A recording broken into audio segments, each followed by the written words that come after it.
Baby. Madam, আজ 2 মাস আমার স্বামী অসুস্থ হয়ে বিছানায় শুয়ে আছে। বাড়িতে ভীষণ অভাব, আমাকে একটা কাজ দেবেন? হ্যাঁ হ্যাঁ হবে এই তুমি দাঁড়াও, তোমার নাম কি? নূপুর। শোনো, আমি সরকারি স্কুলে চাকরি করি, তবু আমার স্বামীকেও কিছু করতে দেই না। তুমি সময় মতো ওকে দুটো খেতে দিও। আসছি বেবি। না বলছি, তোমার স্বামীর চিকিৎসা করছো না? টাকার অভাবে চিকিৎসা হচ্ছে না বাবু। তোমার স্বামীর চিকিৎসার টাকা যদি আমি দেই? কি হলো স্বামী? এই তো আমি এসে গেছি। আমি বাঁচতে চাই। তুমি বাঁচবে স্বামী, যত কষ্ট হোক আমি তোমাকে বাঁচাবো। ম্যাডাম চা।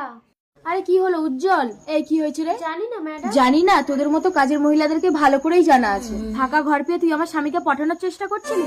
না না তো যা দাদাকে চাটা দিয়ে আয়। বাবু চা। আমি ঠান্ডা চা খাবো?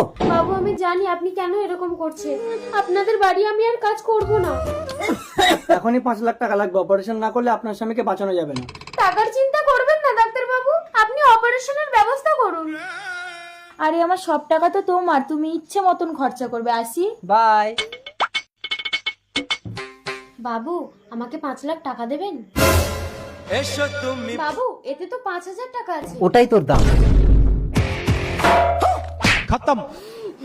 আজ স্কুল হবে না। এই ডাইনি, তুই আমার স্বামীকে মেরে ফেলেছিস। Hello police. হ্যান্ডস আপনি চিন্তা করবেন না ম্যাডাম, আমি ফাঁসির ব্যবস্থা করব। না, ও আমাকে বিধবা করেছে, আমি ওকে বিধবা করব। ওকে আমি মেরে ফেলবো। কোনো লাভ হবে না, ও অনেক আগেই মারা গেছে। স্বামী, ডাক্তার। আপনি সময় মতো টাকাটা আনলে আমি অপারেশনটা করে ফেলতাম। মানে? মানে আপনার স্বামী এর অসুস্থতার সুযোগ নিয়ে এই মেয়েটিকে ব্যবহার করে ঠকিয়েছে।